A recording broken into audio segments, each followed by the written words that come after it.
नमस्कार, DD news पर आप दो टूक देख रहे हैं। मैं हूं अशोक श्रीवास्तव। तो आखिरकार आज लगातार 5वें दिन भी संसद नहीं चली। संसद से सड़क तक हंगामा देश में दिखने को मिल रहा है। संसद में हंगामा इस बात पर है कि कांग्रेस कहती है राहुल गांधी को बोलने नहीं दिया गया, वो बोलना चाहते हैं। बीजेपी कह रही है कि राहुल गांधी पहले माफी मांगे क्योंकि उन्होंने विदेश में जाकर, भारत के बाहर जाकर भारत का अपमान किया है। जब संसद में हंगामा होता है, संसद स्थगित हो जाती है, तो कांग्रेस विपक्षी पार्टियों का बाकायदा नेतृत्व करते हुए संसद से बाहर सड़क पर प्रदर्शन करते हुए दिखती है। और दिलचस्प बात यह है कि इस प्रदर्शन में इस कांग्रेस के साथ जो पार्टियां खड़ी हैं उनमें आम आदमी पार्टी जैसी पार्टी दिखाई देती है, उसमें जो है समाजवादी पार्टी आरजेडी तो अक्सर कांग्रेस के साथ होते हैं, लेकिन साथ साथ वहां पर बीआरएस जैसी पार्टी दिखाई देती है। और कुल मिलाकर यह हंगामा, यह डिबेट लगातार जारी है। और यह सारी डिबेट कुल मिलाकर राहुल गांधी के एक बयान पर आकर सिमट जाती है। और वो एक बयान क्या है? वो बयान दरअसल यह है कि राहुल गांधी ने लंदन में कहा कि भारत में डेमोक्रेसी यानी लोकतंत्र खत्म हो गया, डिसअपेयर हो गया है। और अमेरिका और यूरोप जैसे जो डेमोक्रेसी के रक्षक हैं वो खामोश बैठे हैं, वो संज्ञान नहीं ले रहे इस बात का। बीजेपी साफ तौर पे कहती है कि यह बयान जो है माफी मांगनी ही चाहिए। कांग्रेस कह रही है माफी नहीं मांगेंगे, बल्कि अडानी के मुद्दे पर ध्यान बटाने के लिए दरअसल अडानी के मुद्दे पर बीजेपी यह मुद्दा उठा रही है, राहुल गांधी को निशाना बना रही है। इस सब के बीच आज बीजेपी के राष्ट्रीय अध्यक्ष जेपी नड्डा, जी हां, बीजेपी के राष्ट्रीय अध्यक्ष जेपी नड्डा इस सबके बीच आज इस मसले पर वो आए और उन्होंने राहुल गांधी पर एक बड़ा हमला किया। और उन्होंने राहुल गांधी को यह याद भी दिलाया कि देखिए, इस देश में डेमोक्रेसी जो है, लोगों के लोकतांत्रिक अधिकार सिर्फ एक बार स्थगित हुए थे। देश में डेमोक्रेसी सिर्फ एक बार हटी थी और उसी एक बार देश में इमरजेंसी लगी थी। और वो इमरजेंसी जेपी नड्डा कह रहे हैं, याद दिला रहे हैं कि राहुल जी वो आपकी दादी यानी इंदिरा गांधी जी ने लगाई। तो डेमोक्रेसी और इमरजेंसी की लड़ाई जो है ये संसद से लेकर सड़क तक चल रही है। दो टूक में आज हम इसी पर चर्चा करेंगे, लेकिन इससे पहले कि आगे बढ़े इस पूरे मसले पर यह रिपोर्ट देखिए।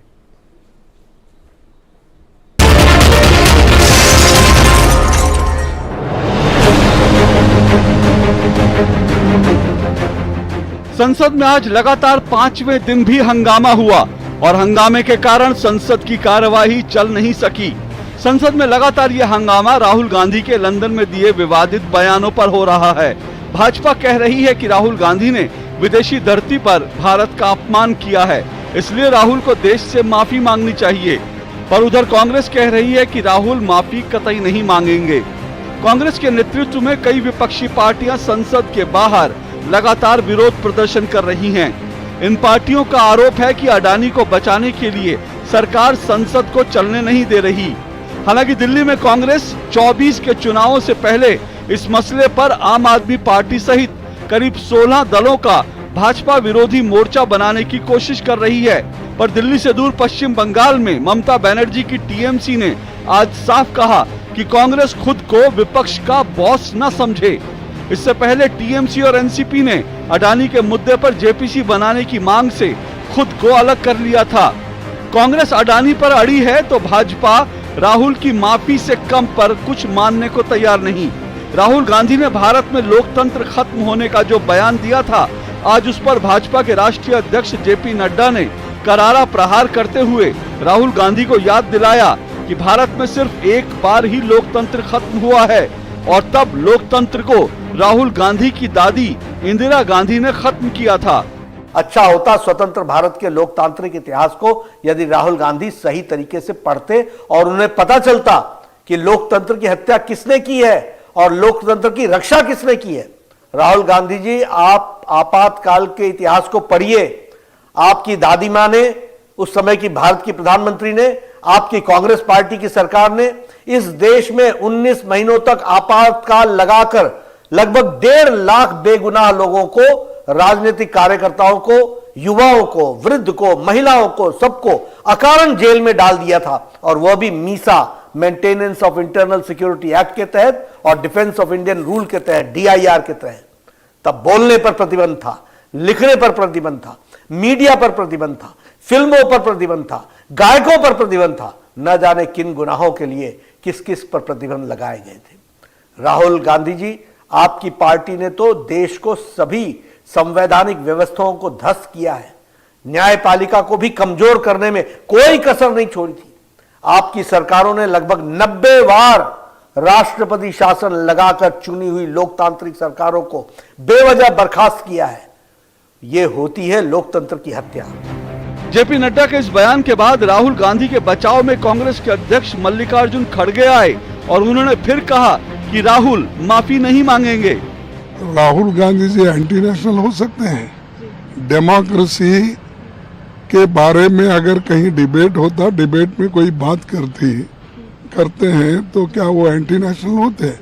ये नड्डा जो बोल रहे हैं ये सरासर गलत है। ऐसे स्टेटमेंट को मैं कंडम करता हूं और कोई माफी मांगने का सवाल नहीं है।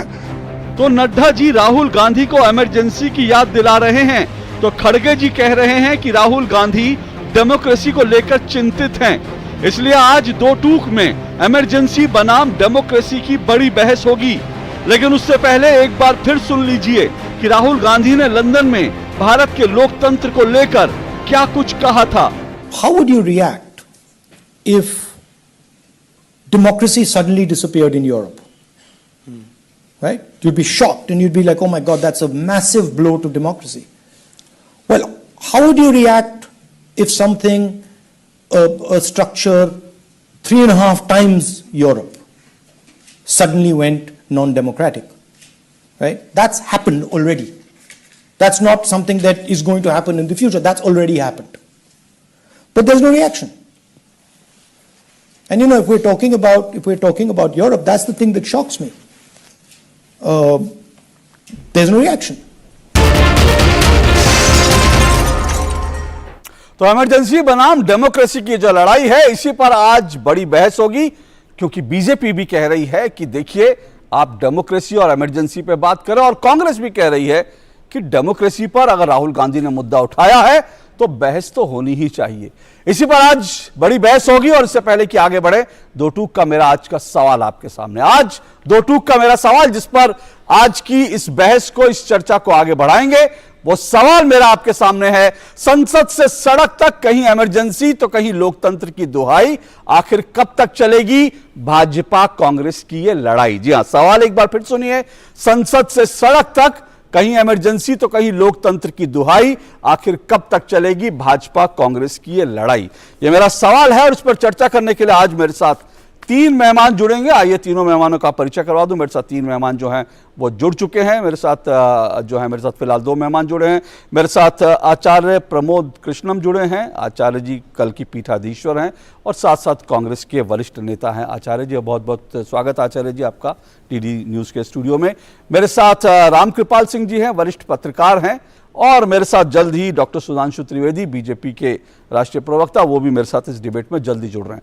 लेकिन मैं शुरुआत करता हूं आचार्य जी आपके साथ। आचार्य जी, डेमोक्रेसी और इमरजेंसी, डेमोक्रेसी बनाम इमरजेंसी, ये मुद्दा जो है गर्मा गया, क्योंकि आज जेपी नड्डा जी ने बड़ा हमला किया। वो याद दिला रहे हैं कि भाई इमरजेंसी तो एक ही बार लगी थी और आज तो डेमोक्रेसी है। राहुल जी कहते हैं कि डेमोक्रेसी जो है वो डिसअपेयर हो गई है। क्या सच है डेमोक्रेसी को लेकर के देश का? देखिए अशोक जी, पहली बात तो ये है कि डेमोक्रेसी और इमरजेंसी की तुलना ही करना मुझे नहीं लगता कि इस दौर में, इमरजेंसी जब लागू हुई थी इस देश में तो मैं समझता हूँ कि 25 और 20, 45, 47 साल के बाद में हम आज के भारत की, उस समय के भारत के राजनीतिक परिस्थितियों की तुलना अगर करें तो मुझे लगता है कि वो ज़्यादा उचित नहीं होगा, क्योंकि देश बहुत बदल चुका है। उस वक्त देश की राजनीतिक परिस्थितियां कुछ और थीं, आज कुछ और हैं। लेकिन अब राहुल गांधी जी ने जो बात कही है, तो मैं एक बात साफ कर देना चाहता हूं कि राहुल गांधी जी एक महान देशभक्त व्यक्ति हैं, एक महान देशभक्त परिवार से आते हैं। राहुल गांधी उस परिवार से आते हैं, राहुल गांधी उस पार्टी से आते हैं जिन्होंने इस लोकतंत्र की इमारत का निर्माण किया। तो जो व्यक्ति इमारत बनाता है ना, तो उससे उसे बड़ा प्यार होता है। तो जो लोकतंत्र की इमारत का निर्माण करने वाली संस्था से जुड़ा हुआ व्यक्ति है, वो इस लोकतंत्र की इमारत को ढहते हुए जब देखता है तो पीड़ा होना स्वाभाविक है। तो मुझे लगता है कि जिस तरह से देश की सरकार, वर्तमान सरकार, हमारी सरकार और सत्ताधारी दल जिस तरह से पिछले 10 सालों से जो एक्ट कर रहा है, जो बयानबाजी हो रही है, जिस तरह से लोगों की आवाज को दबाने की कोशिश हो रही है, तो राहुल गांधी जी का उनकी जो प्रतिक्रिया है ये स्वाभाविक है। आचार्य, दो बातें यहाँ पर आपने जो कही, मैं उन पर दो चीजों पे, आपने कहा कि 1975 में जब इमरजेंसी लगी उसकी आज, क्योंकि भारत बदल गया, बिल्कुल ठीक बात है। और मुझे लगता है कि 75 में जो हालात थे और आज के जो हालात है, आज कोई भी व्यक्ति हो, कोई भी नेता हो, कोई भी राष्ट्र का सर्वोच्च नेता हो, देश में इमरजेंसी लगाने की बात सोच भी नहीं सकता, क्योंकि हमारी डेमोक्रेसी भी इतनी वाइब्रेंट हो गई है। 75 के बाद जब इमरजेंसी लगी तो उसके जो दुष्परिणाम थे वो सबने देखे, वो कांग्रेस ने भी महसूस किया, तो इसलिए वो चीज तो नहीं हो सकती।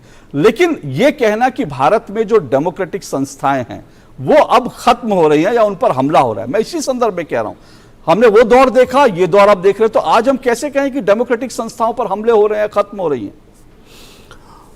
देखिए अशोक जी, देखने का अपना अपना नज़रिया होता है। सत्ताधारी दल को कभी नहीं नज़र आएगा कि संस्थाओं पे हमले हो रहे हैं, ऑर्गेनाइजेशन के ऊपर जो है अटैक हो रहा है, उनको कभी नज़र नहीं आएगा। और जब इमरजेंसी लगाई गई थी तो उस समय भी प्रधानमंत्री इंदिरा गांधी जी के इर्द गिर्द जो लोग थे, तो उन्होंने उन्हें कहाँ बताया था कि सब कुछ गड़बड़ है। अचानक पता चला कि सब जो है अव्यवस्थित हो रहा है, अनकंट्रोल हो रहा है, और वो इमरजेंसी की घोषणा करनी पड़ी। लेकिन आज आप समझते हैं, अभी कांग्रेस के एक नेता हैं, प्रवक्ता हैं पवन खेड़ा, उन्होंने एक बयान दे दिया।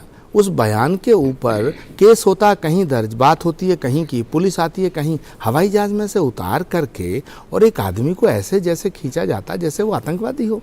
तो ये सत्ता का दुरुपयोग नहीं तो और क्या है। आफ्टर ऑल न्यायपालिका ने उस पर अपना फैसला सुनाया, सुप्रीम कोर्ट ऑफ इंडिया ऐसा तो देश में हमेशा होता रहा है। मैंने एक उदाहरण दिया। हाँ, नहीं, मैं उदाहरण के तौर पर ही बता रहा हूँ। जब पी चिदम्बरम जी के बेटे के खिलाफ किसी ने सोशल मीडिया पर लिख दिया था, उसको गिरफ्तार कर लिया गया था, उस साधारण से व्यक्ति। मैं इसमें एक चीज और जोड़ना चाहूंगा। अभी चुनाव आयोग ने एक फैसला दिया शिवसेना को लेकर के। विधायक होना अलग बात है, विधानसभा विधायक दल अलग स्थिति है, पार्टी अलग स्थिति है। तो विधायक अगर किसी पार्टी को छोड़ के चले गए तो उस पार्टी का चुनाव निशान छीन के दे दिया गया, उस पार्टी का नाम दे दिया गया। तो ये तो गलत है।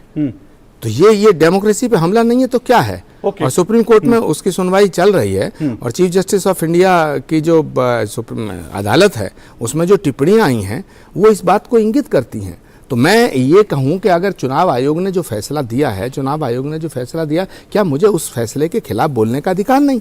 तो आज चीफ जस्टिस ऑफ इंडिया ने जो टिप्पणी दी है, उनकी अदालत में जो टिप्पणी दी गई, किस कदर गाली गलौज का माहौल तैयार हुआ है। जो बीजेपी के समर्थक तमाम ट्रोल आर्मी बैठी है, सुधांशु जी बैठे, उस पर हमारे राज्यसभा सदस्य विवेक तनखा जो वरिष्ठ वकील हैं, उन्होंने राष्ट्रपति को चिट्ठी लिखी है। और मैं समझता हूँ कि 30-35 संसद सदस्यों ने उस पर हस्ताक्षर किए हैं, अटॉर्नी जनरल को चिट्ठी लिखी है कि भाई ये हो क्या रहा है। अगर हम इस तरह की बात के ऊपर आवाज उठाएंगे तो उसके ऊपर आप हमें गाली देंगे।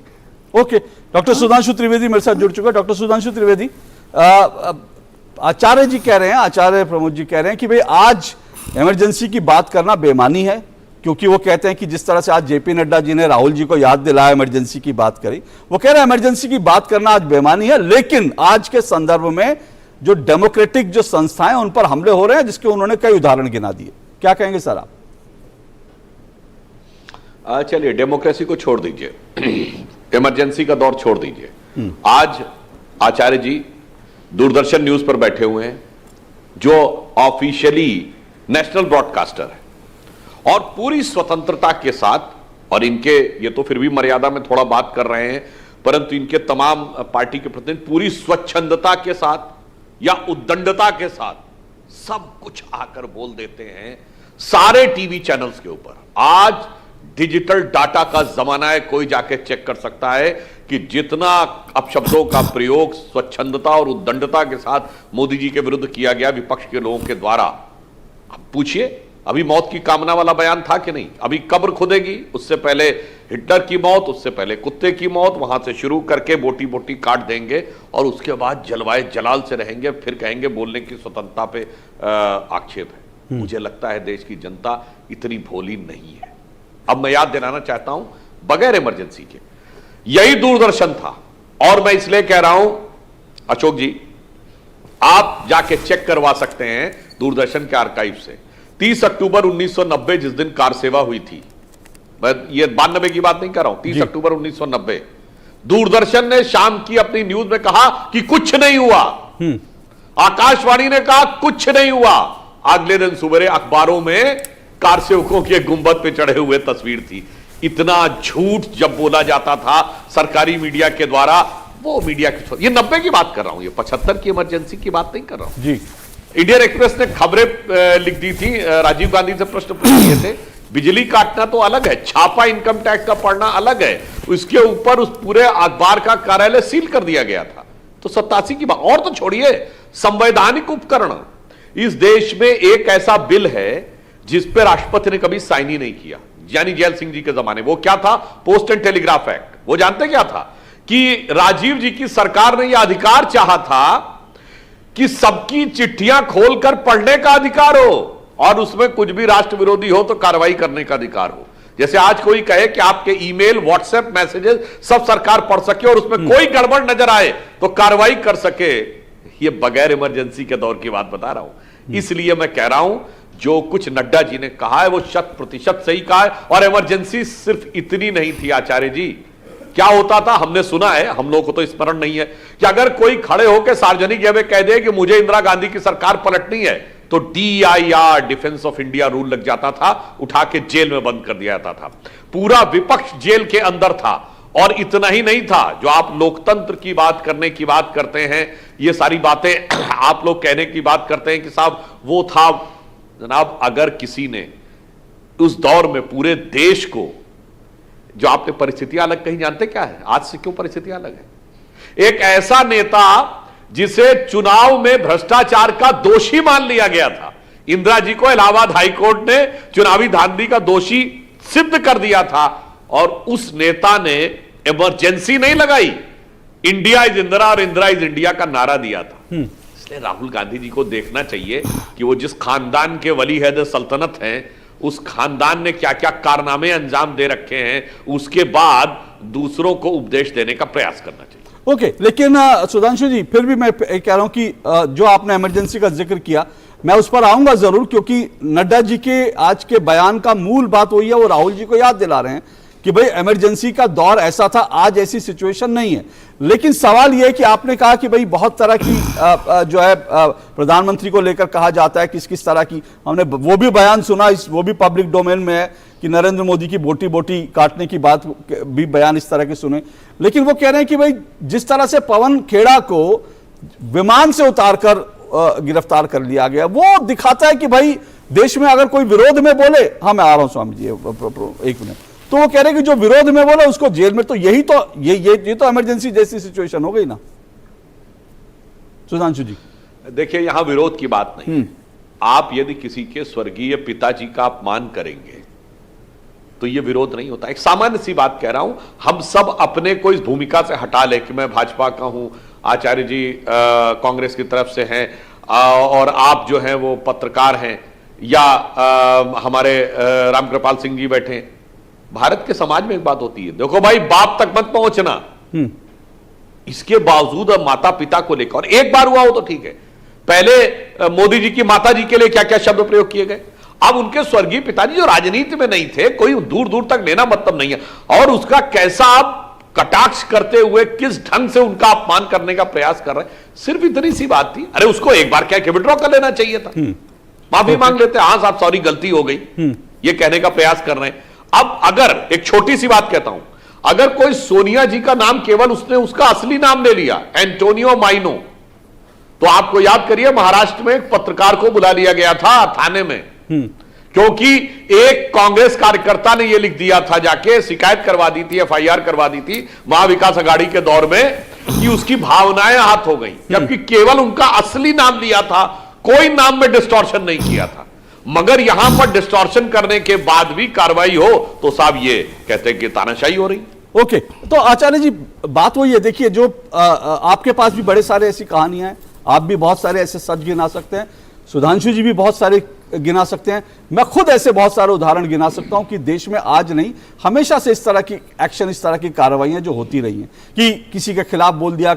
आज भी पश्चिम बंगाल में एक स्कूल टीचर ने विरोध कर दिया था ममता जी का, वो करीब 5 या 6 साल तक जेल में पड़ा रहा। ये इस देश के अलग अलग राज्यों में, अलग अलग हिस्सों में ये सब चीजें होती रहती हैं, लेकिन मूल बात यह है कि डेमोक्रेसी तो जिंदा है ना, क्योंकि अगर पवन जी को गिरफ्तार किया गया तो इसी जगह अदालत से उनको रिलीफ भी मिली। यही तो दिखाता है, अगर चुनाव आयोग में आपको लगता है कि चुनाव आयोग धांधली कर रहा है, तो यही सुप्रीम कोर्ट आकर यह कहता है कि भाई चुनाव आयोग के चुनने की प्रक्रिया जो है उसको बदलिए, ऐसा कीजिए, सरकार उसको मानने को बाध्य होगी। तो यही तो दिखाता है कि जीवंत डेमोक्रेसी है। उसको विदेश में जाके यह कहना कि डेमोक्रेसी डिसअपियर हो गई, कहां डिसअपियर हुई सर? रोज हम देख रहे हैं जीवंत डेमोक्रेसी के उदाहरण। अशोक जी, मैं एक एक बात का जवाब दूंगा। पहली बात तो सुधांशु जी ने ये कहा कि मोदी जी के माताजी के लिए, उनके पिताजी के लिए क्या क्या कहा गया, इस पर गुस्सा आना स्वाभाविक है। बिल्कुल ठीक कहने हैं आप, बिल्कुल गुस्सा आना चाहिए। अगर देश के प्रधानमंत्री जी के परिवार के ऊपर या उनके स्वर्गीय पिताजी के ऊपर या माताजी के ऊपर कोई टिप्पणी की जाती है, मैं उसका समर्थन नहीं करता, लेकिन आप सरकार हैं। राजा के लिए तो कुछ जो लोग कोई कह दे वो प्रजा है, उसे कहने का अधिकार दिया जाए, इसलिए तो लोकतंत्र कहा जाता है। आपने चलिए पवन खेड़ा जी को आपने उतारा, फिर सुप्रीम कोर्ट ने उसको न्याय दिया, ठीक है, लेकिन वो जो उत्तर प्रदेश के अंदर ये जो बुलडोजर घूम रहा बेलगाम बाबा का, ये डेमोक्रेसी का सबूत है क्या? वो भी तो मामला अदालत में क्या आचार्य जी? मैं सुधांशु जी से पूछना चाहता हूँ, वो जो 2 माँ बेटी की झोंपड़ी जलाई गई, मार दिया गया, बुलडोजर चढ़ाया गया, ये कौन से लोकतंत्र की निशानी है सुधांशु जी? दूसरी बात, अगर कोई व्यक्ति जुर्म करता है तो व्यक्ति जुर्म अपराध जो करता है वो अपराधी व्यक्तिगत होता है, उसका घर अपराध नहीं करता, उसकी 4 दीवारी अपराध नहीं करती। ये कौन सा लोकतंत्र का कौन सा पार्ट है? ये कौन से लोकतंत्र का कौन सा विषय है? ये कौन से लोकतंत्र के कौन से पन्ने पे लिखा है कि अगर कोई व्यक्ति अपराध करे, माना कि वो अपराधी है, तो उस अपराधी के खिलाफ कार्रवाई होनी चाहिए? क्योंकि घर उसका अकेले का नहीं है, उसकी माँ का है, उसके बाप का है, उसके भाई का है, उसकी भाभी का है, उसके चाचा का है, उसके बच्चों का है, उसकी बीवी का है। अपराधी अगर कोई अपराध करे और उसका घर ढा दिया जाए, निरंकुश हो रही है सत्ता, ये कौन से लोकतंत्र की निशानी है? ये सवाल बड़े ज्वलंत हैं। तीसरी बात ये बस मैं कहता हूं, और जहां तक आपने कहा गाली सोनिया गांधी जी को कम दी गई, क्या क्या नहीं कहा गया आपकी पार्टी के? आपने हमारी पार्टी का, कांग्रेस पार्टी का कोई नेता का बयान एक कोट कर दिया, आपकी पार्टी के नेता सुबह शाम तक क्या बकवास करते हैं, जरा उन पर नजर डालिएगा। कोई कहता है ये हिंदू राष्ट्र है, अगर ये हिंदू राष्ट्र है तो फिर धर्मनिरपेक्ष राष्ट्र का शब्द हटा दीजिएगा ना। आप 10 साल से हैं सत्ता में, आप कहना क्या चाहते हैं? आपके चुने हुए मुख्यमंत्री कहते हैं कि हिंदू राष्ट्र है, आरएसएस प्रमुख मोहन भागवत जी कहते हैं, तो इस भ्रम को मिटा दीजिएगा, लोकतंत्र स्थापित हो जाएगा। जहां तक सवाल है कांग्रेस ने क्या किया, आपने ये सवाल गिना दिए, बिल्कुल ठीक है। चमन को सींचने में पत्तियां कुछ झड़ गई होंगी, उस पर इल्जाम है हम पर बेवफाई का, रौंद डाला जिन्होंने कलियों को अपने कदमों से, वो दावा करते हैं वतन की रहनुमाई का। तो आज कल आप जिन बातों पर सवाल उठाते थे, आज वही बात है। ये किसान आंदोलन हुआ, आपकी पार्टी और आपके नेताओं ने, आपके प्रवक्ताओं ने, आपके मंत्रियों ने, आपके सांसदों ने, आपके मुख्यमंत्रियों ने क्या क्या नहीं कहा। ये खालिस्तानी है, ये आतंकवादी हैं, ये गुंडे हैं। एक सेकंड, ये गुंडे हैं। कांग्रेस के सांसद ने कहा वहां पहुंचकर, रवनीत बिट्टू कांग्रेस के सांसद ने कहा। अरे साहब, कांग्रेस के तो एक सांसद ने कहा, इनका तो कोई नेता ही नहीं बचा। और 1 साल तक टेलीविजन पे रोज ये बात होती थी कि वो खालिस्तानी है। अगर वो खालिस्तानी थे तो ये बिल वापस क्यों लिए गए? अगर आपकी पूरी सरकार, आपकी पूरी पार्टी ने किसान आंदोलन को अवैध और आतंकवादी आंदोलन सिद्ध करने का प्रयास किया, कुचलने का प्रयास किया, फिर आपने बिल वापस क्यों लिए? तो ये जो आपको कोई सूट करती है बात, तो वो लोकतंत्र है। अगर कोई सवाल उठा दे तो साहब वो आप इमरजेंसी को याद करो। मैं कहना चाहता हूं, राहुल गांधी जी ने जो कहा है उस आशय को समझिए। उनका कहने का मतलब भी यही है कि लोकतंत्र मजबूत होना चाहिए। वो भी इतना जानते हैं कि इमरजेंसी घोषित नहीं है, लेकिन इस अघोषित इमरजेंसी को जस्टिफाइड करने की कोशिश यही मत मैं करिए। इसी बिंदु पर कि अघोषित आप इमरजेंसी घोषित नहीं पर अघोषित इमरजेंसी कहा जाता है, आज ये शब्द इस्तेमाल किया जाता है। डॉक्टर सुधांशु त्रिवेदी रिस्पॉन्ड कीजिए, फिर मैं रामकृपाल जी के पास जाऊंगा। जी देखिए, बहुत सारी बातें बोलते हुए चले गए आचार्य जी। पहले तो किसान आंदोलन पे तो आपने तो बड़ा भारी स्टैंड लिया। क्या किया पंजाब की जनता ने आपके साथ? साफ साफ समझ में आ जाता है कि जनता को पता है किसकी नीयत क्या है, कौन दिखावा कर रहा है। अब आपकी बातों को क्रमवार उत्तर देता हूं। आपने कहा कि बुलडोजर चल रहा है, मान्यवर आपने भले ही जोश में बोल दिया घर उसके भाई का है, बेटे का नहीं जनाब, एक व्यक्ति के नाम की रजिस्ट्री होती है, घर उसका होता है, वो जिसको चाहे रखे। 10 लोग रजिस्ट्री नहीं होती है मान्यवर। और जो लोग गलत थे, जिन जिन लोगों के ऊपर गलत पाया गया उस कानपुर के प्रकरण में सब अधिकारियों पर कार्रवाई की गई। जिन लोगों के ऊपर बुलडोजर चले सब गए ना कोर्ट। क्या हुआ? किसी को राहत मिली? कोई राजनीतिक मुद्दा नहीं, तकनीकी था। हां, मगर आपने बहुत अच्छा याद दिलाया, आपकी महाराष्ट्र विकास आघाड़ी की सरकार थी, कंगना रानावत का ऑफिस तोड़ा गया था। घर नहीं, ऑफिस कंपनी का था, और वहां तक तो चलिए चलता है। उसके बाद राजनीतिक पार्टी के अखबार में हेडिंग लगी थी, उखाड़ दिया। यह क्या था भाई? यह नियम था, यह कानून था कि यह सीधे राजनीतिक अहंकार था कि हमारी सरकार के खिलाफ बोला तो देखो हमने उखाड़ दिया। मैं चुनौती से कहता हूं, अगर किसी ने हमारे यहां कभी इस ढंग की बात कही हो, लिखित में आप कर रहे हैं, यह आपकी नैसर्गिक प्रवृत्ति रही है। इसीलिए आपको यह बार बार याद दिलाना जरूरी है कि यह वही अहंकार है कि मजरू सुल्तानपुरी ने अगर लिख दिया नेहरू के खिलाफ तो 2 साल जेल में रहेंगे। अगर किशोर कुमार ने कह दिया कि वो संजय गांधी की प्राइवेट पार्टी में नहीं आएंगे गाने के लिए, तो कई साल के लिए ऑल इंडिया रेडियो से उनके वो बाहर हो जाएंगे।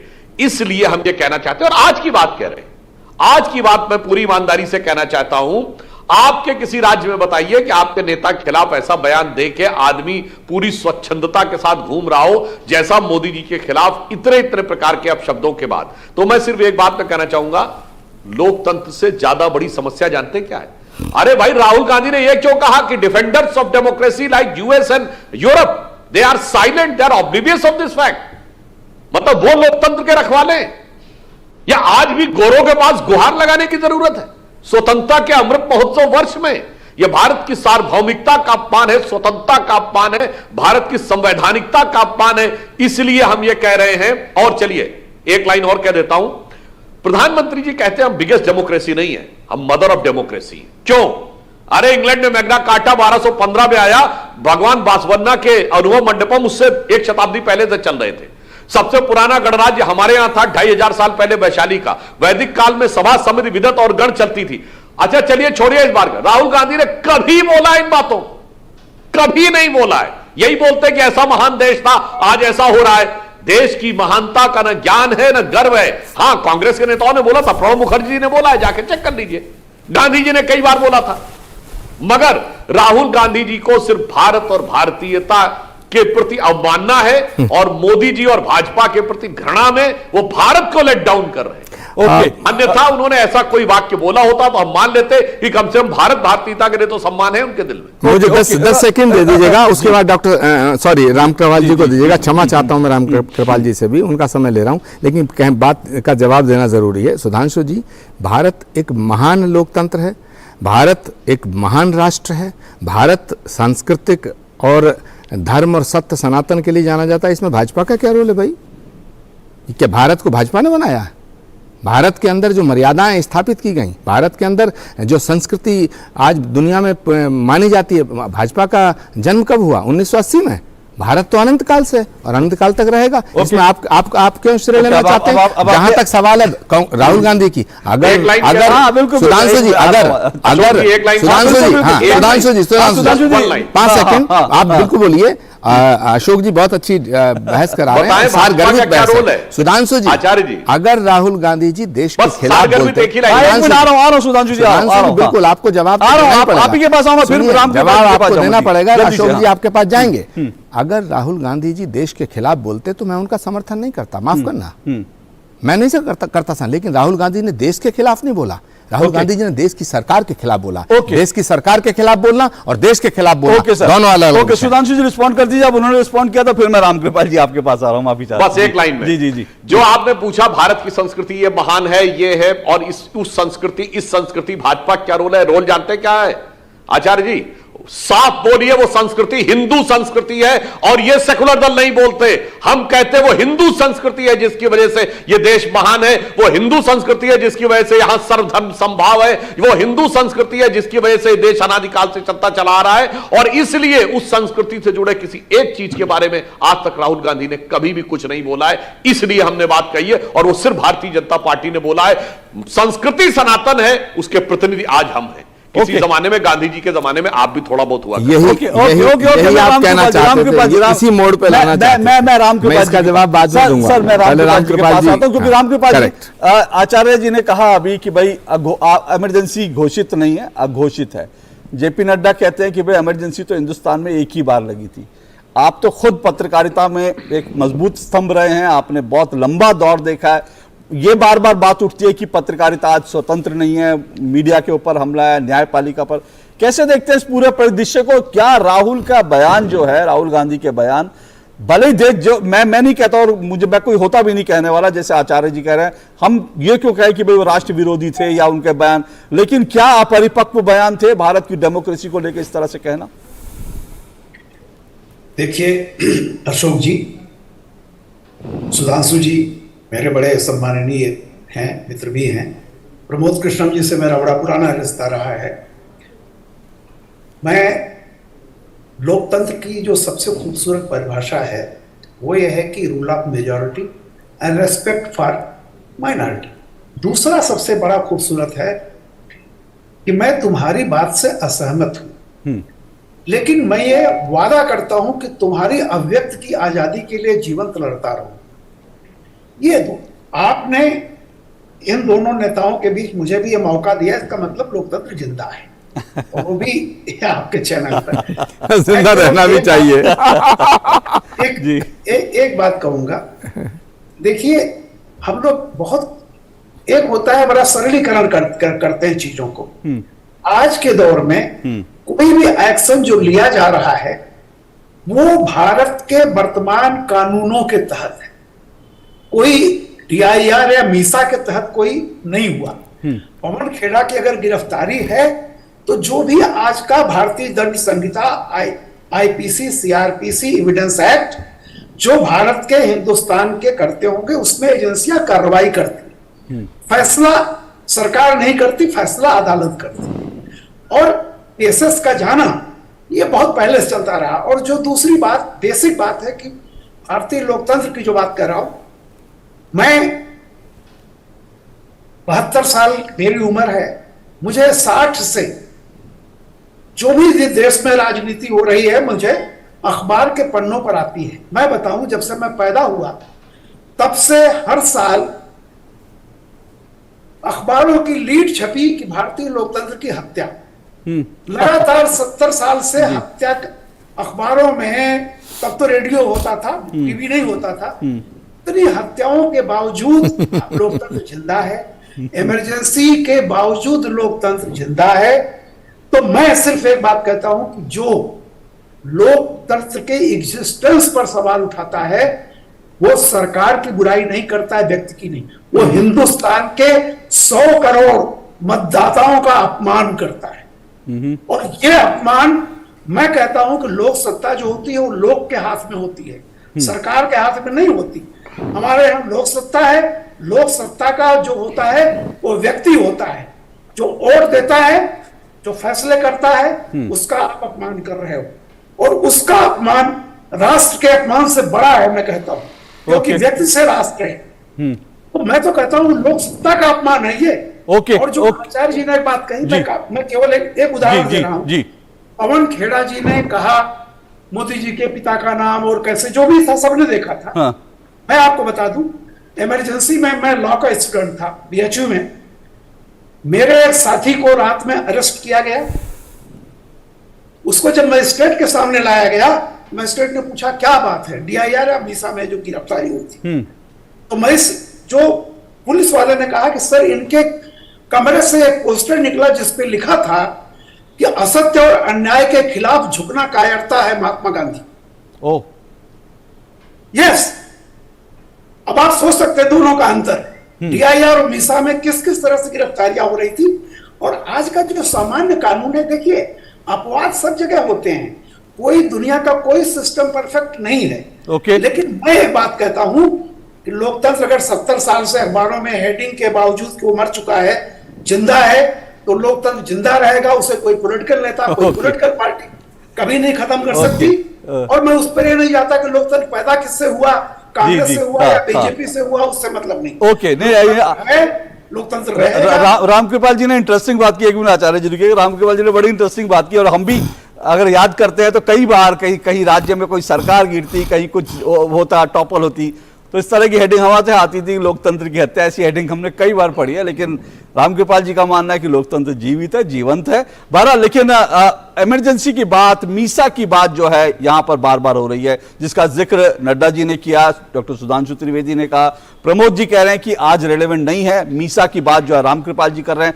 मैं एक ब्रेक ले रहा हूं, उसके बाद संक्षेप में इस इमरजेंसी को, क्योंकि जो लोग आज की पीढ़ी के हैं वो शायद नहीं समझेंगे इमरजेंसी वो कौन सा दौर था जिसकी यहां पर मेहमान बात कर रहे हैं। बहुत संक्षेप में उसके कुछ बिंदु बताऊंगा, उसके बाद ये डिबेट जारी रहेगी। कहीं मत जाइए, बड़ी बहस है, जुड़े रहिए मेरे साथ। 2 टुक में आ रहा हूं इस ब्रेक के बाद।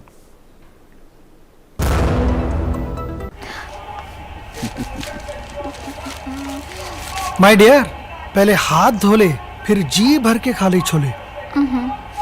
Thank you. Hand wash reminder by your hand ambassador Sachin Tendulkar का हाथ। सेवलॉन स्वस्थ इंडिया मिशन।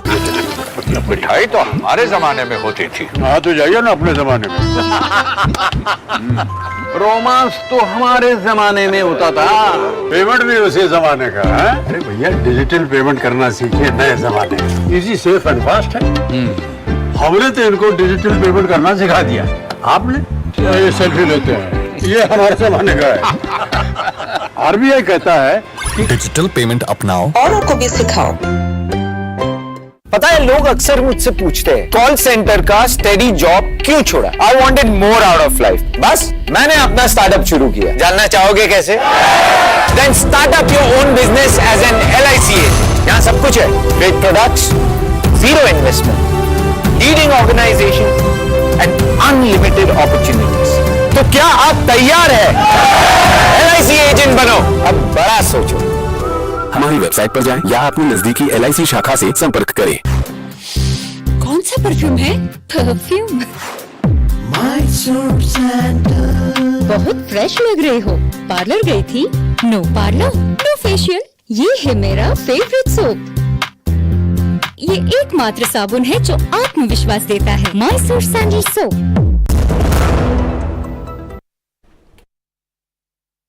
बात कर रहे हैं, आज डिबेट जो है वो जारी है इमरजेंसी बनाम डेमोक्रेसी की, क्योंकि जेपी नड्डा जो है वो राहुल गांधी को याद दिला रहे हैं कि इमरजेंसी की। वो कह रहे हैं कि एक ही बार देश में इमरजेंसी लगी और आपकी दादी ने लगवाई। दूसरी तरफ जो है कांग्रेस और राहुल गांधी जो हैं वो कहते हैं कि देश में डेमोक्रेसी जो है उस पर लगातार हमला हो रहा है, डेमोक्रेसी डिसअपेयर हो गई है। इस पूरी डिबेट में बार बार इमरजेंसी का जिक्र आ रहा है। तो इससे पहले कि मैं आगे बढ़ूं, मैं आपको बता दूं 3 मेहमान मेरे साथ जुड़े हैं। डॉक्टर सुधांशु त्रिवेदी बीजेपी से, आचार्य प्रमोद कृष्णन जुड़े हुए हैं मेरे साथ, कांग्रेस के वरिष्ठ नेता हैं, और रामकृपाल सिंह जी जुड़े हैं। इससे पहले कि मैं आगे बढ़ूं, जल्दी से मैं आपको कुछ बिंदु में, जब बार बार इमरजेंसी की बात हो रही है तो जरा समझ लीजिए इमरजेंसी किसकी तरफ जेपी नड्डा जी ने इशारा किया, वो कौन सी इमरजेंसी थी, क्योंकि आज की पीढ़ी इसके बारे में नहीं जानती। जरा जल्दी से कुछ बिंदुओं में समझ लेते हैं कि इमरजेंसी की आज डिबेट जो है वो क्यों हो रही है। भारत में इमरजेंसी, इस मुद्दे को समझिए। राहुल गांधी ने दरअसल लंदन में कहा कि भारत में लोकतंत्र खत्म हो गया है। ये पूरी बहस यहां से शुरू हुई। राहुल गांधी ने कहा कि देश की सभी संस्थाओं पर, लोकतांत्रिक संस्थाओं पर घातक हमले हो रहे हैं। यह राहुल गांधी का लंदन में बयान था। तो क्या राहुल गांधी और कांग्रेस के अनुसार आज भारत में इमरजेंसी है? क्योंकि अगर लोकतंत्र नहीं रह गया तो आपातकाल या अघोषित आपातकाल है। क्या भारत में नागरिकों के अधिकार खत्म हो गए हैं? यह सवाल उठता है। क्या भारत में न्यायपालिका, चुनाव आयोग और मीडिया जैसी संस्थाओं को स्वतंत्र रूप से काम करने का अधिकार नहीं है? सच यह है कि आजाद भारत के इतिहास में अब तक सिर्फ एक बार ही इमरजेंसी लगी है, जिसकी तरफ इशारा किया जेपी नड्डा ने। तो यह आपने समझा। मैं अगले ग्राफिक की तरफ जाता हूं। वो दरअसल इमरजेंसी जो है भारत में कब और किसने लगाई इमरजेंसी, ये समझिए। भारत के इतिहास में सिर्फ एक बार इमरजेंसी लगी है और यह इमरजेंसी कांग्रेस की तत्कालीन सरकार ने लगाई थी। कांग्रेस की सरकार में प्रधानमंत्री इंदिरा गांधी ने भारत में इमरजेंसी लगाई थी साल 1975 में। इंदिरा गांधी ने 25 जून 1975 को भारत पर दरअसल आपातकाल को थोप दिया था। इमरजेंसी थोपी गई थी। भारत के इतिहास में सिर्फ एक ही बार जो है इमरजेंसी लगी। भारत में क्यों लगी थी इमरजेंसी, ये समझिए। 1971 के चुनाव में इंदिरा गांधी ने सोशलिस्ट पार्टी के नेता राजनारायण को रायबरेली से हराया था। राजनारायण ने इलाहाबाद हाईकोर्ट में इंदिरा गांधी की जीत को चुनौती दी। उन्होंने कहा कि यह जीत जो है इंदिरा जी की वो सही नहीं है। 12 जून 1975 को इलाहाबाद हाईकोर्ट ने इंदिरा गांधी को दोषी पाया। हालांकि वो प्रधानमंत्री थी, फिर भी कोर्ट का ऐसा आदेश आया। कोर्ट ने माना कि इंदिरा गांधी ने सरकारी मशीनरी का दुरुपयोग करके चुनाव जीता। रायबरेली से इंदिरा गांधी का निर्वाचन कोर्ट ने अवैध ठहरा दिया। अवैध ठहरा दिया था इंदिरा जी का जो निर्वाचन था। तो इस तरह से इंदिरा जी की लोकसभा सीट जो है वो रिक्त यानी खाली घोषित कर दी गई। कोर्ट ने इंदिरा गांधी के अगले 6 साल तक चुनाव लड़ने पर पाबंदी भी लगा दी। सिर्फ उनका चुनाव रद्द नहीं किया बल्कि 6 साल तक वो चुनाव नहीं लड़ सके, ऐसा आदेश दिया। तो इंदिरा गांधी ना तो लोकसभा की सदस्य रही, ना ही वो राज्यसभा में जा सकती थी। यह सिचुएशन थी इंदिरा जी के सामने। ऐसे में इंदिरा गांधी को देश के प्रधानमंत्री का पद छोड़ना ही था, कोई उनके सामने विकल्प नहीं था। लेकिन इंदिरा जी ने प्रधानमंत्री पद छोड़ने की बजाय भारत में आपातकाल लगा दिया ताकि प्रधानमंत्री पद पर वो बनी रही। लेकिन उसके बाद भारत में जो क्या क्या हुआ था जब इमरजेंसी लगी थी। भारत में इमरजेंसी इंदिरा गांधी ने रात के अंधेरे में लगाई थी। रात के अंधेरे में इमरजेंसी लगी थी। इमरजेंसी लगते ही डेमोक्रेसी को स्थगित कर दिया गया था। जिस डेमोक्रेसी पर आज डिबेट हो रही है उसको स्थगित कर दिया गया था। इंदिरा गांधी ने नागरिकों के सभी लोकतांत्रिक अधिकार खत्म कर दिए थे। नागरिकों के पास लोकतांत्रिक अधिकार नहीं थे। नागरिकों के सभी मूल अधिकार वो भी खत्म कर दिए गए थे जो संविधान में मिले थे। इमरजेंसी के कागजों पर हस्ताक्षर होने के बाद केंद्रीय मंत्रिमंडल को इसकी जानकारी दी गई। यानी पहले हस्ताक्षर हो गए, बाद में केंद्रीय मंत्रिमंडल में फैसला ले जाया गया। मंत्रिमंडल के सभी सदस्यों को सुबह 5 बजे फोन करके सुबह 6 बजे कैबिनेट की मीटिंग बुलाई गई। आपातकाल लागू होने के बाद अनुच्छेद 352 के तहत इंदिरा गांधी को असाधारण शक्तियां मिल गई। इंदिरा गांधी का विरोध करने वाले सभी विपक्षी नेताओं को गिरफ्तार कर लिया गया था। 1975 की मैं बात कर रहा हूं। विपक्षी दलों के लाखों कार्यकर्ताओं को जेलों में ठूस दिया गया था 1975 में, जब देश में आपातकाल लगा था। जिन्हें गिरफ्तार किया जाता उनकी गिरफ्तारी के खिलाफ अपील करने का अधिकार भी खत्म कर दिया गया था। यानी जो गिरफ्तार है वो अपील भी नहीं कर सकता था। कांग्रेस के विरोधियों को Misa act, maintenance of internal security act के तहत गिरफ्तार किया जाता था। मीसा एक्ट लगाया गया। मीसा के तहत बिना वारंट के लोगों को गिरफ्तार कर अनिश्चितकाल तक जेलों में रखा जाता था। ये उस वक्त अधिकार थे। 1 हफ्ते के भीतर देश भर से करीब 15,000 लोगों को जेल में पहुंचा दिया गया था। 1 हफ्ते के भीतर परिवार वालों को अपने नेता और रिश्तेदार की तब भनक भी नहीं होती थी कि वे कहां हैं, कौन सी जेल में है। 1975 का यह दौर भारत ने देखा था। कई राजनीतिक कार्यकर्ताओं की पुलिस अत्याचार के कारण मौत हो गई थी। कांग्रेस का विरोध करने वाले कई राजनीतिक दलों को प्रतिबंधित कर दिया गया था, बैन लगा दिया गया था। और बैन जिन पर लगाया गया उनमें एक संगठन जो है आरएसएस यानी राष्ट्रीय स्वयंसेवक संघ को भी उस वक्त प्रतिबंधित किया गया था इमरजेंसी के दौरान। ये इमरजेंसी 1975 की थी। तमिलनाडु में एम करुणानिधि सरकार को बर्खास्त कर दिया गया था। क्या क्या हुआ था इमरजेंसी में, यह जानना आज की डिबेट में मैं बता रहा हूं। अखबार छपने ना पाए इसलिए अखबारों के दफ्तरों की लाइट काट दी गई थी। बहादुर शाह जफर मार्ग पे अखबारों के दफ्तरों की लाइट काट दी गई थी। अखबारों पर सेंसरशिप लगा दी गई थी। यह सेंसरशिप कैसी थी, यानी यह सेंसरशिप ऐसी थी कि अखबार छापने से पहले अखबारों को सरकारी प्रतिनिधि को खबर दिखानी पड़ती थी। कई फिल्मों को भी प्रतिबंधित किया गया था। वो फिल्में भी जो है उन पर भी बैन लगा दिया गया था। और साथ साथ जिसका जिक्र भी किया सुधांशु जी ने भी, गायक किशोर कुमार को ब्लैक लिस्ट कर दिया गया था। आकाशवाणी पर उनके गाने प्रतिबंधित कर दिए गए थे। सड़कों से लोगों को उठाकर उनकी जबरन नसबंदी भी की गई। तो ये सब इमरजेंसी में हुआ था। 1975 में भारत ने देखा था। तो आचार्य जी आज वो सिचुएशन कहां है? इनमें से 1% भी सिचुएशन ऐसी नहीं है। तो अघोषित आपातकाल कहना ये मुझे लगता है शायद छलावा है।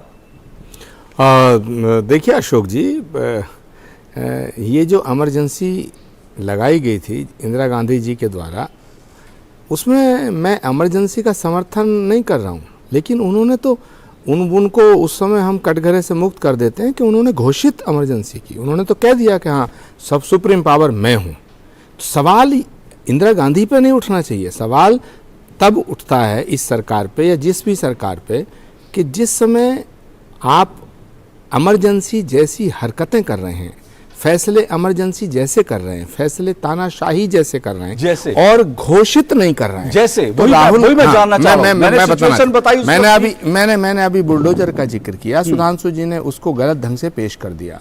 अपराधी अगर अपराध करता है उसके लिए कानून है, बुलडोजर चढ़ा देना ये सत्ता का दुरुपयोग है। नंबर 1, मैं किसी अपराध करने वाले व्यक्ति का समर्थन नहीं कर रहा हूं, माफ करना। नंबर 2, अभी एक बात राम कृपाल सिंह जी ने बहुत अच्छी उठाई कि भाई जब से हमने होश संभाला लोकतंत्र की हत्या हो गई, लोकतंत्र की हत्या हो गई, लेकिन अभी तक लोकतंत्र जिंदा है।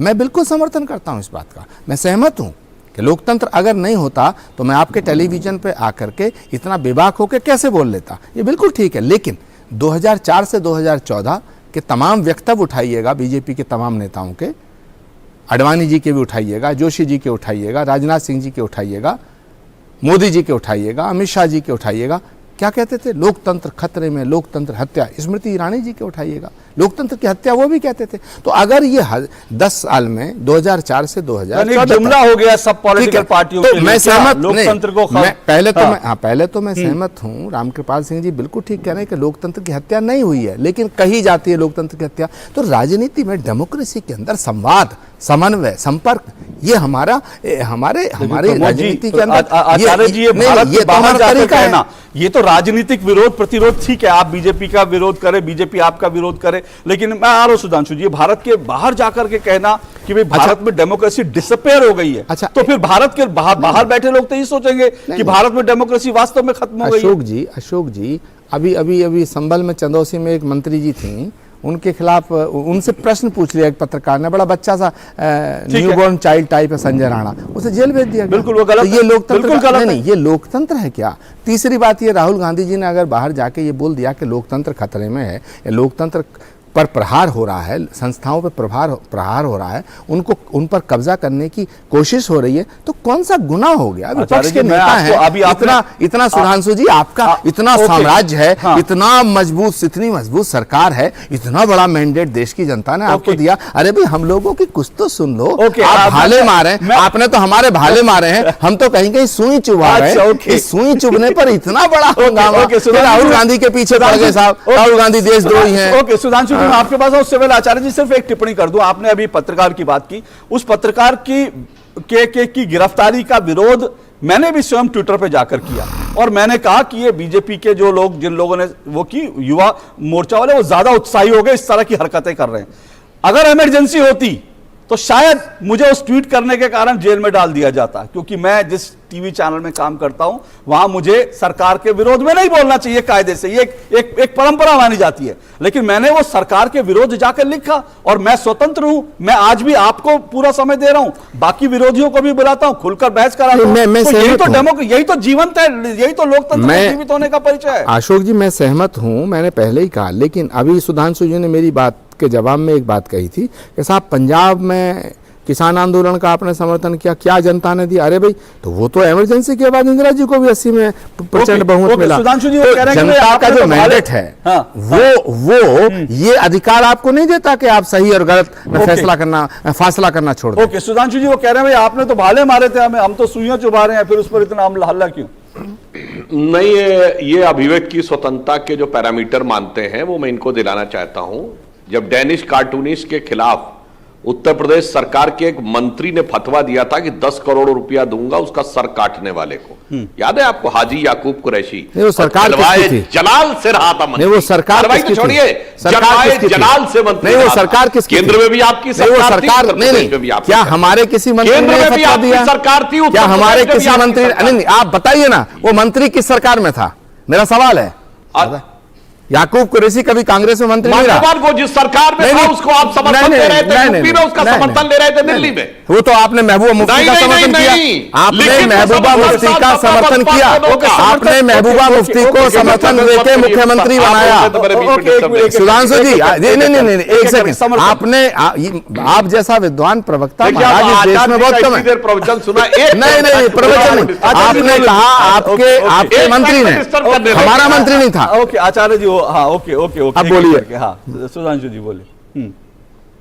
हाँ, अब मैं कह रहा हूं सपा बसपा की समर्थन से इनकी सरकार चल रही थी, इनके समर्थन से उनकी सरकार चल रही थी, और इतना बड़ा वक्तव्य देने के बाद मंत्री रहता है जलवाए जलाल से। यह अभिव्यक्ति की स्वतंत्रता थी, इसमें गला वाला काट देना क्या फर्क पड़ता है। अभी भी राजस्थान में सरपंच जुदा कर दिया गया, उनके खिलाफ नहीं लगा सीडेशन का एक्ट, विधायकों के खिलाफ लगेगा सीडेशन या देशद्रोह का एक्ट। तो वो सारे देश को पता है क्या हुआ। हाँ, आपने ये कहा इमरजेंसी के दौरान जो हुआ वो तो अलग है।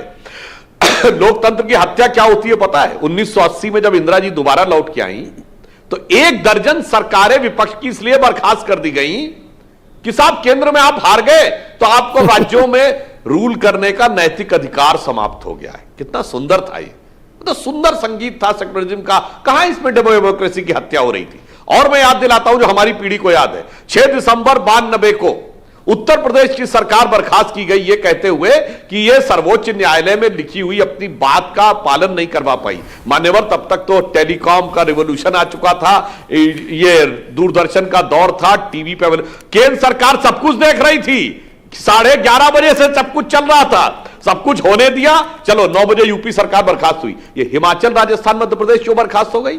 अरे ये तो डेमोक्रेसी थोड़ी थी, इसमें कोई प्रॉब्लम की बात नहीं। अरे हमारे आपके में ऐसा नहीं है। मैं थोड़ा सा मतभेद भी रखता हूं कि सबके एक साथ डेमोक्रेसी की हत्या कहना उचित नहीं है। इनके जमाने में बूटा सिंह के बारे में सर्वोच्च न्यायालय ने टिप्पणी की, इनके जमाने में झारखंड में सिप्ते रिजी के जमाने में सर्वोच्च न्यायालय ने यह कहा it seems it has done A fraud on constitution. Congress के जमाने में एसआर बोम्मई का जजमेंट आया कि कोई भी व्यक्ति का निजी राय का विषय नहीं हो सकता कि बहुमत साबित हो गया या नहीं। हमारे जमाने में उत्तर प्रदेश की सरकार बर्खास्त हुई, आचार्य जी और रामकृपाल जी को याद होगा 1997 में हमने लाकर राष्ट्रपति भवन के सामने परेड करा दी 243 विधायकों की। आज आप जिन जिन सरकारों का दावा करते हैं कि वो विधायकों को ये कर दिया वो कर दिया, एक की आपने परेड कराई है राष्ट्रपति भवन में कभी? इसलिए अंतर है, हम हमेशा सत्य के साथ थे और तब वाकई लोकतंत्र की हत्या हुई थी। आज केवल इस बात का दुष्प्रचार किया जा रहा है। और एक लाइन अगर आप अनुमति दें अशोक जी तो कह दूं, लोकतंत्र खतरे में नहीं है, ये राजतंत्र जो लोकतंत्र का चोला ओढ़कर खड़ा है वो खतरे में है। उत्तर से दक्षिण तक परिवारवादी पार्टियों के लिए ही चुनौती है। 2019 में जनता सबको नकार चुकी है। महबूबा जी कश्मीर में चुनाव हारी, बादल का परिवार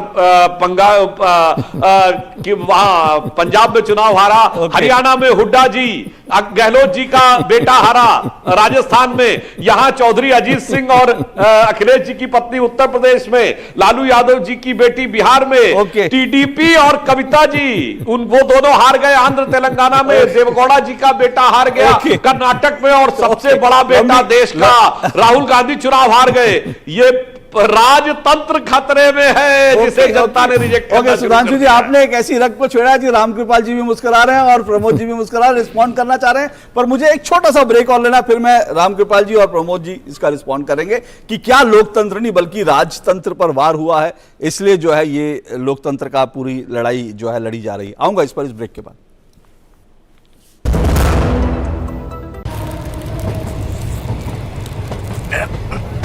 पैकेट हाथ धो के खोल हम सफर, नहीं तो you might suffer. Hand wash reminder by a hand ambassador Sachin Tendulkar का हाथ, सेवलॉन स्वस्थ इंडिया मिशन। मिठाई तो हमारे जमाने में होती थी। हाँ तो जाइए ना अपने जमाने में। रोमांस तो हमारे जमाने में होता था। पेमेंट भी उसी जमाने का है। अरे भैया डिजिटल पेमेंट करना सीखिए नए जमाने में, इजी सेफ एंड फास्ट है। हमने तो इनको डिजिटल पेमेंट करना सिखा दिया, आपने ये सेल्फी लेते हैं, ये हमारे जमाने का है। आरबीआई कहता है कि डिजिटल पेमेंट अपनाओ, औरों को भी सिखाओ। कौन सा परफ्यूम है? परफ्यूम बहुत फ्रेश लग रही हो। पार्लर गई थी? नो पार्लर नो फेशियल, ये है मेरा favourite soap.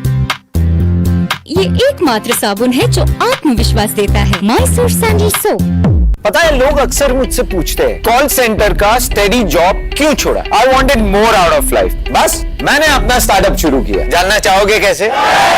Then start up your own business as an LIC agent. यहाँ सब कुछ है, great products, zero investment, leading organisation and unlimited opportunities. तो क्या आप तैयार है LIC एजेंट बनो? अब बड़ा सोचो। हमारी वेबसाइट पर जाएं या अपनी नजदीकी LIC शाखा से संपर्क करें। इतना भेदभाव मत दो टूक आप देख रहे हैं और दो टूक में आप डेमोक्रेसी बनाम इमरजेंसी की चर्चा कर रहे हैं, उसी पर डिबेट कर रहे हैं। तीन मेहमान मेरे साथ जुड़े हुए हैं। रामकृपाल जी, जल्दी से, समय कम है, एक मिनट तीनों मेहमानों को जल्दी से देता हूं इस बहस को लेकर। ये अल्टीमेटली ये बहस, ये लड़ाई कब तक चलेगी? क्या ये दरअसल 24 की लड़ाई है? मैं बार बार यही सवाल उठाता हूं कि, और मुझे लगता है 24 की लड़ाई सामने है, इसलिए एक परसेप्शन बनाने की कोशिश है, क्या उसके लिए है? अशोक जी देखिए, ये लड़ाई चलती रहेगी और बहुत दिनों तक चलेगी। आने वाले मत सोचिए 24 में खत्म हो जाएगी, ये चलता रहेगा। जैसे मैंने कहा ना, सन 70 से, लेकिन एक उदाहरण बताऊं मैं, सन 77 में जो इलेक्शन हुए उसमें दो मुद्दे थे। इंदिरा गांधी को एहसास हो गया था कि जाति हुई है, लेकिन जो कांग्रेस थे उनकी तरफ से यह साबित करने की कोशिश की गई कि आपातकाल माइनस जाति बराबर प्रगतिशीलता, ये पूरी कोशिश की गई कि इमरजेंसी अच्छी थी, जो ज्यादतियां हुई वो खराब थी और जनता के बीच लोग गए। मैं मानता हूं नेता जो हैं वो सड़क पर वकील हैं, फैसला तो जनता करती है। और सन 70 में जनता ने यह बता दिया कि हाँ, इमरजेंसी के हम खिलाफ हैं, इमरजेंसी थी और उसका दंड कांग्रेस को मिला। और अगर आज इमरजेंसी, जैसा भी योगी हमारे योगी जी कह रहे थे कि भाई यूपी में बुलडोजर, देखिए अभी 22 में ये चुनाव हुआ है और उसमें बड़ा मुद्दा था बुलडोजर का। एक बड़ा मुद्दा था, मुख्य मुद्दा था कि योगी ने जो जाति की है, जनता ने फैसला सुना दिया।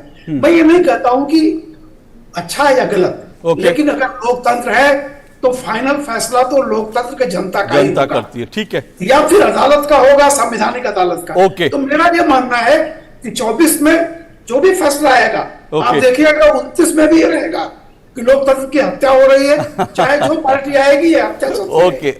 ओके आचार्य जी, क्या जो डॉक्टर सुधांशु कह रहे थे कि भाई क्योंकि राजतंत्र खत्म हो रहा है, पारिवारिक पार्टियों की सत्ता हाथ से जा रही है, इसलिए दरअसल डेमोक्रेसी का बहाना है। देखिए, सुधांशु जी ने 2-3 बातें कही। पहली बात इन्होंने कही कि साहब इमरजेंसी में राज्यों की सरकार को बर्खास्त कर दिया जाता था और कई राज्यों की सरकारों को बर्खास्त कर दिया। भाई, राज्यों की सरकार को जो बर्खास्त किया कांग्रेस पार्टी की, जब इमरजेंसी लगी तो उसने तो संविधान के अनुच्छेद के अनुसार किया।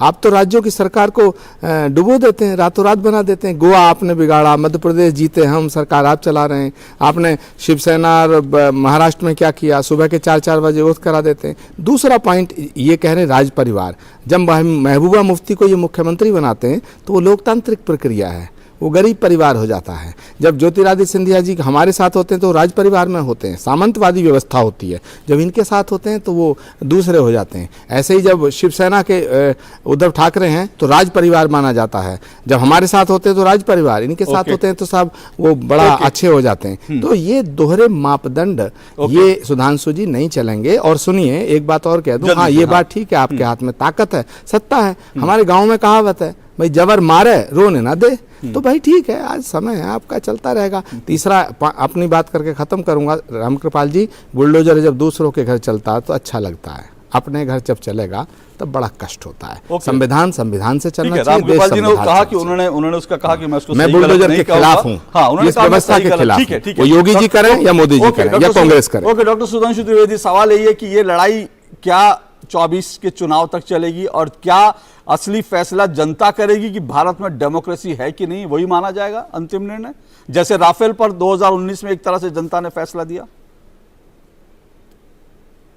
चलिए, एक बात तो आचार्य जी के मुंह से निकल गई कि जिनके घरों पे बुलडोजर चल रहा है वो इनके अपने हैं, इसलिए इनको दर्द हो रहा है, वो बमबाज और गोली वोली चलाने वाले सारे लोग इनको अपने नजर आ रहे हैं, इसलिए इनको दर्द हो रहा है। मेरा ही था, अपने घर पे आपका नहीं चलता है था। तो बहुत कष्ट वो होता है। माँ बेटी जो मरी, दूसरा बात मैं कह रहा हूँ, वो मेरा था, सर, बिल्कुल गुड्डू था। बमबाज और गुड्डू मुस्लिम के परिवार पे चला है तो हो सकता है आपको लगाओ, कोई बात नहीं, आपका हो सकता है, उसमें कौन सा हम कोई आपत्ति थोड़ी कर रहे हैं। हम सिर्फ कह रहे हैं कि आपको अपना लगा, अपना तो नजर आया उनमें। आपको बुलडोजर अब मैं की दूसरी बात संस्कृति कह रहा हूं लोकतंत्र कि लगती है, मनोबल- सुधांशु जी, ये आज जितने पता भी चला। दल हम पे आरोप लगा रहे हैं अशोक जी, एक दल का नाम बताइए जिसके ऊपर पिछले 25-30 साल में कभी न कभी भ्रष्टाचार का केस न चला। ओके, मोदी जी कहीं दूर दूर तक सत्ता में नहीं थे, बताइए। सपा पे नहीं था कि बसपा पे नहीं था, कि डीएमके पे नहीं था, क्या अकालियों पे नहीं था, या कांग्रेस पे तो राजीव गांधी जी के जमाने से था। पता अजब बात है, 30-35 साल से केस झेल रहे हैं। लालू यादव जी 97 में जेल चले गए, पर्ची फाड़ रहे हैं 2014 के बाद के मोदी जी के नाम की। मेरे विचार से हर व्यक्ति ये सोचे कि उसकी सोचने समझने की क्षमता राहुल जी के समकक्ष है, तो ऐसा नहीं है। देश की जनता की सोचने समझने की क्षमता बहुत विकसित और प्रबुद्ध है। सुधांशु जी, एक फिल्म आई थी सुधांशु, जिसमें डायलॉग था, शताले शताले हमारा भी समय आएगा। सर समय किसका आएगा ये तो देश की जनता तय करेगी, और देश में डेमोक्रेसी है ही नहीं। सर, आपका समय चला गया हकीकत। ये देश की जनता 24 के चुनाव में तय कर देगी, और ये डिबेट चलती रहेगी, लेकिन आज समय इतना एक लाइन कहूं? जी सुनिए, राहुल जी के लिए एक लाइन कह सकता हूं? हाँ, बोलिए जल्दी से जी। और हम खड़े खड़े मोड़ पर झुके झुके उम्र के चढ़ाव का उतार देखते रहे, कारवां गुजर गया गुबार देख। चलिए, इसी के साथ दो टूक में आज बस इतना ही। बहुत बहुत शुक्रिया, आभार मेरे तीनों मेहमानों का। आज बस इतना ही, आपसे फिर मुलाकात होगी, इजाजत दीजिए, नमस्कार।